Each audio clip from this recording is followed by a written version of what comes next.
안녕하세요. 당도서관 코너의 한의사 이혜민입니다. 벌써 9월이 며칠 남지 않았네요. 9월 당뇨 뉴스 지금부터 시작해 볼게요.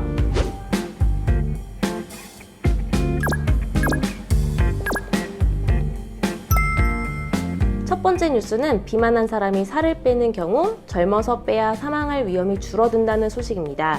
미국 보스턴 대학 공중보건대 연구팀은 40에서 74세 24,205명의 건강정보를 바탕으로 체질량 지수와 사망률의 관계를 조사했는데요. 그 결과 원래는 비만했지만 중년이 되기 전에 살을 뺀 그룹은 중년 이후로도 계속 비만이었던 그룹보다 사망률이 54% 낮았다고 하고요. 반면 중년이 된 이후에야 살을 뺀 그룹은 사망할 위험이 줄지 않았다고 합니다. 젊어서 살을 빼면 사망률이 낮아지고 중년 이후에 살을 빼면 사망률이 그닥 낮아지지 않는다는 연구 결과였는데요. 젊어서부터 몸 관리하는 게 얼마나 중요한지 알게 해주는 그런 연구였습니다. 두 번째 뉴스는 하루 커피 2잔 이상을 마시면 당뇨병 발생 위험이 40% 낮아진다는 소식입니다. 커피를 좋아하시는 분들에게는 정말 희소식일 텐데요.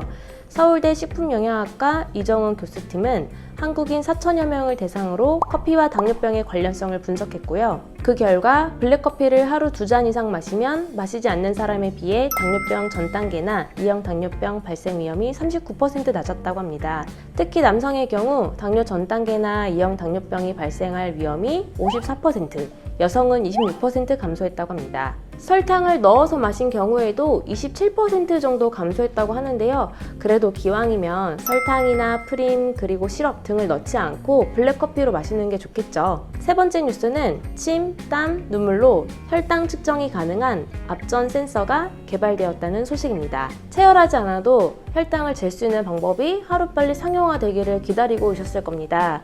침이나 땀 같은 체액 속의 글루코스 농도는 혈액 속의 글루코스 농도에 비해 100배 이상 낮기 때문에 100배 이상의 감도를 갖는 센서 기술의 개발이 요구되고 이 때문에 기술 개발이나 상용화가 어려운데요. 김진웅 교수 연구팀과 정은용 교수 연구팀은 공동으로 타액, 땀, 눈물 등 체액으로 혈당을 측정할 수 있는 고감도, 고선택성 글루코스 앞전 센서를 개발했다고 합니다.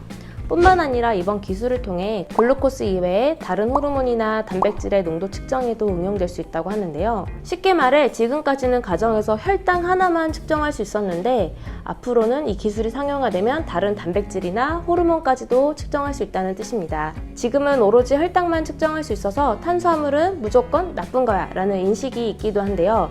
앞으로 이 기술이 상용화되어서 예를 들면 지방산을 측정할 수 있게 된다면 육류와 같은 그런 지방 섭취에 대한 인지도 할 수 있을 것 같습니다. 그런 점에서 개인적으로는 이 기술이 하루빨리 상용화되었으면 좋겠습니다. 네 번째 뉴스는 불면증이 2형 당뇨병 위험을 높이는 새로운 위험인자로 지목되었다는 소식입니다.